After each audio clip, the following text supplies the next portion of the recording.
Salve, cari Vanity! Nesse vídeo a gente então vai falar de um personagem magnífico da história vêneta e mais do que magnífico, um personagem que foi assim imprescindível para a história dos vênetos e aliás foi muito pedido ao decorrer aqui dos anos no canal. Estamos falando a respeito de Bragadin, Marco Antônio Bragadin.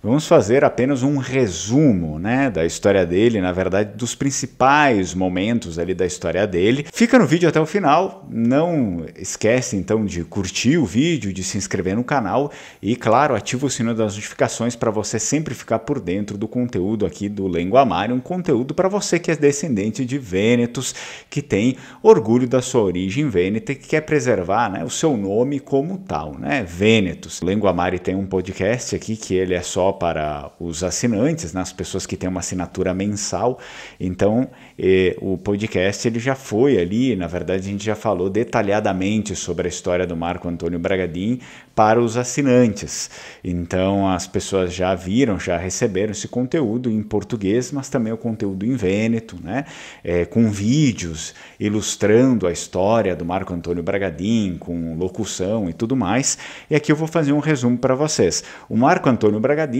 foi uma pessoa que ele nasceu ali entre os patrícios, digamos assim, mas não era assim uma família muito rica, era uma família mediana, digamos assim, uma classe média alta, assim, não era muito rico, mas já era considerado patrício. Por conta, né, desse aspecto aqui, dele não pertencer a uma família tão rica, mas mediana, se explica muito dessa carreira militar dele, né? Ele foi sempre conduzido à carreira militar, ele sempre fez essa sua trajetória no meio do militarismo. Portanto, nesse trajeto ele percorre por diversos cargos, né? Desde cargos menores até, digamos, chefe do presídio e também comandante das galés, né? Dos navios de guerra ou dos navios que guardavam suprimentos e assim, né? E aí depois também em pequenas batalhas, capitão do mar, ele foi eleito vários desses cargos aqui. Mas o cargo mais importante, depois que ele fez toda essa trajetória, e claro, isso daqui levou anos e anos, depois disso, finalmente, em 31 de maio de 1569, o Marco Antônio Bragadin, ele teve aí digamos, não o direito, mas ele teve o seu mérito, então, de ser eleito capitão do Reino de Chipre. Para quem não sabe, a Sereníssima República de Veneza se alastrou de tal forma que percorreu para fora, óbvio, da região do Vêneto, pegou bastante a costa ali, né, onde a gente encontra Istria, Dalmácia e depois até lá para baixo, né, as partes ali da Grécia, enfim. Então, o Senado Vêneto elegeu, que era o Conselho dos 10, né, elegeu o capitão aí, Marco Antônio Bragadin, para tomar ali o poder no Reino de Chipre. Esse daqui era um cargo muito importante para quem não sabe, para quem talvez esteja desdenhando por não saber, era um cargo muito importante a ser assumido, porque ele basicamente era responsável ali por uma parte muito importante da soberania do Mediterrâneo. Então isso daqui era efetivamente assim a cereja do bolo, que o sultão ficava ali bem indignado, né, com a Sereníssima República de Veneza, porque segundo o Império Otomano, eles acreditavam que esse trecho deveria ser deles, né?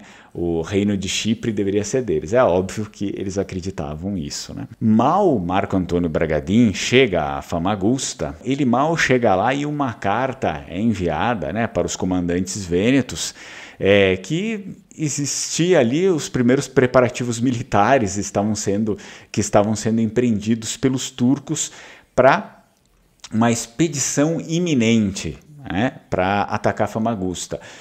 Contudo, a gente já consegue perceber a importância do Marco Antônio Bragadin e a fama que ele já tinha, né, porque certamente essa também não seria a primeira vez que Marco Antônio Bragadin iria se colocar contra os otomanos.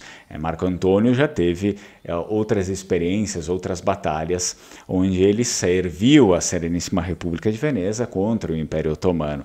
E o sultão sabia muito bem qual eram os méritos de Marco Antônio Bragadin, ao ponto de eles quererem atacar o reino assim, já no seu momento inicial, antes ou, enfim, durante essa organização que ainda está ocorrendo ali com o Marco Antônio chegando e tudo mais, né? Até seria interessante que a gente lesse alguns trechos, encarregado da defesa de Famagusta, onde se esperava o primeiro desembarque dos turcos. O senhor Bragadin começou a dotar a cidade, né, de obras fortificadas, é claro, a fornecer alimentos, reduzir alguns custos desnecessários e também armazenar pólvoras em depósitos seguros. Enfim, ele foi fazendo o serviço de casa, né? Ele fez aquilo que realmente precisava, porque sabia que a ameaça ali, apesar de ainda não ser algo 100% concreto, não dava para brincar com o Império Otomano também, né? Aí Nicósia cai, né? Cai em 2 meses depois da guarnição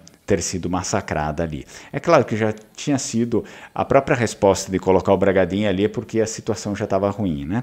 O Sinistro ali anunciou a chegada a Famagusta no dia 11 de setembro com a cabeça de Nicolò Dandolo, tenente-geral do reino, enviado a Bragadin para avisá-lo da rendição. Só que Bragadin tinha um temperamento que não era bem assim, você simplesmente pedir a rendição e ele ia colocar as mãos para o alto e ia dizer: estou rendido. Então Bragadin não se rendeu. E aí, na verdade, muitos dos que estavam ao redor dele estavam implorando a rendição. E ele ficava extremamente irritado com isso. Vejamos aqui um outro trecho importante. Seu comportamento, porém, não constituiu um episódio isolado de valor, né, falando sobre o Bragadin. Nem a resistência foi um sacrifício vão. Alguns dos louros de Lepanto, por exemplo, como observa Cesi, um outro autor também, irão para os defensores de Famagusta. Com efeito, parecia que os vênetos, lutando no mar e no Levante, redescobriram o valor e a eficiência militares que tantas vezes pareciam perder nas guerras italianas devido à posse de um continente ainda estranho às tradições e experiências que muitos dos patrícios vênetos continuaram a transmitir de geração em geração, navegando em galeras mercantes e no exército. O sentimento religioso, a consciência de um choque mortal entre duas civilizações irredutíveis, o Ocidente e o Oriente, incutiram então um ardor em comum nas almas dos combatentes. Aqui, quando a gente fala sobre, principalmente, tem essa parte aqui sobre as guerras italianas, as guerras que eram feitas dentro da Península Italiana. Portanto, querendo ou não, isso daqui também meio que ressuscitou uma espécie de fortalecimento da identidade vêneta. Na verdade, não só ressuscita um fortalecimento, mas também faz com que exista alguns pedaços da identidade vêneta que até então não existiam nesse momento, né? Principalmente aquela que era colocada contra ao islamismo, né? Contra o Império Otomano e toda essa questão aqui. E o mais louvável, digamos, dessa resistência à Famagusta foi realmente essa lição que o Bragadin pode nos dar, né, por meio da sua insistência realmente naquilo que ele acreditava. Nós temos um trecho muito interessante aqui que diz: assim chegamos ao dia 20 de julho, e todos, cidadãos e soldados, não viam outra saída senão a rendição.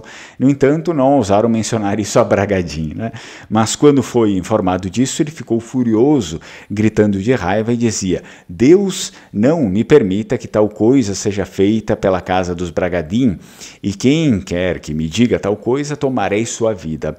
Segundo o depoimento de Alessandro Podacattaro, as propostas de capitulação, ele respondeu que, uma vez acabada a comida, preferia pegar o crucifixo na mão e sair para o campo, certificando de que teria sido seguido por soldados de valor e honra, e assim poderiam gloriosamente encerrar suas misérias e suas vidas, adquirindo para si o reino dos céus. Então a gente já consegue ver que o temperamento do Bragadin era uma coisa bem de guerreiro mesmo, foi a pessoa adequada para estar nesse momento aqui, né? Mas infelizmente a frota lá da Sereníssima que ia chegar acabou não conseguindo chegar no momento adequado, no momento certo, e eles tiveram que sim, acabou tudo, né? Acabou comida, acabou munição, e foi preciso ser feita essa rendição aqui. Na noite de 5 de agosto, concluído o embarque, Bragadin, juntamente com Baglioni, que era um outro ali, na verdade o que eles fizeram? Eles colocaram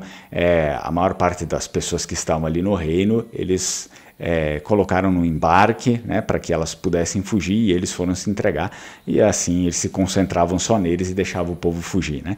Então nessa noite aqui de 5 de agosto, e os demais comandantes vênetos, além do Bragadin e o outro comandante, eles dirigiram-se ao acampamento turco para entregar as chaves da cidade, né? Então as boas-vindas foram corretas ali no início, não teve nenhum problema, né? Só que daí o Mustafa Pasha, ele quis realmente se vingar do Bragadin, por conta de todos esses meses que o Bragadin fez com que eles ficassem nas trincheiras ali. Então ele começou a acusar ele de um monte de calúnias, que, enfim, matou pessoas inocentes e tal. Então ele fez umas acusações que parecem que não eram assim, não eram muito fundadas, né? E ele quis realmente se vingar, ele estava irado, estava furioso por todo esse tempo de demora que houve ali da resistência. O Mustafa aqui, que era o sultão, né, ele ordenou que os cristãos fossem amarrados. As orelhas do Bragadin, elas foram imediatamente cortadas, né, e ele foi ali obrigado a testemunhar o massacre de seus companheiros, exceto o Lorenzo Tiepolo, que era um outro companheiro ali, e um oficial albanês, que foram enforcados no dia seguinte. O Bragadin foi posto na prisão e lhe começava assim uma fase horrível de tortura. Então, depois, né, de uma breve prisão do Bragadin, o martírio de Bragadin ocorreu em 17 de agosto. Já gravemente doente devido às infecções das horríveis feridas infligidas na sua cabeça, ele foi arrastado aí por pelos militares, né, e forçado em meio à zombaria a carregar 2 pesados cestos de terra para as trincheiras. Em seguida, ele foi içado até a antena de uma galera, atacado no porto e mantido suspenso por muito tempo. Finalmente, ele foi conduzido com paus à praça de Famagusta e amarrado à coluna de tortura. O carrasco começou a retirar a pele dele, né? Ele foi carneado praticamente ali, né? Marco Antônio não parou de recitar o Miserere e de invocar o nome de Cristo, até que depois de ter esfolado o tronco e os braços, ele morreu, né? Então o corpo ele foi esquartejado, e a sua pele recheada com palha e algodão e coberta com roupas e insígnias do comando islâmico. Então foi transportada num macabro cortejo pelas ruas de Famagusta e depois pendurada na antena de uma prisão que trouxeram para Constantinopla como troféu, juntamente com os chefes dos líderes cristãos. A pele de Bragadin, roubada em 1580 do arsenal de Constantinopla, foi ali levada assim para a República de Veneza e preservada como relíquia na igreja dos santos João e Paulo. Bem, vocês vejam que foi uma coisa bem pesada, porém foi um sacrifício que Marco Antônio Bragadin, na realidade, para quem acompanhou o podcast, viu que ele já sabia que isso ia ocorrer, né? Ele já estava pronto para esse sacrifício ao momento em que ele viu que as coisas não iam mais sair do comando, e na verdade ele também não ia arredar o pé de lá, né? Como eu falei para vocês, eles embarcaram todas as pessoas, mas eles não fugiram, eles se entregaram e tiveram o seu destino aí. Então, espero que você tenha gostado desse vídeo. É importante que a gente conheça também os heróis da nossa história, para que a gente tenha algum aprofundamento cultural também, né, um pouco maior aí, um aprofundamento cultural, digamos, que vá um pouco mais além, mais profundo, né, do que aquilo que a gente tem nos dias de hoje. Se você gostou, curte o vídeo, se inscreve no canal, não esquece de deixar aí seu comentário. Se você quer que eu fale de alguma outra pessoa, um outro personagem importante, pode comentar aqui que eu resumo e falo para vocês. Tchau, tchau, Strucon.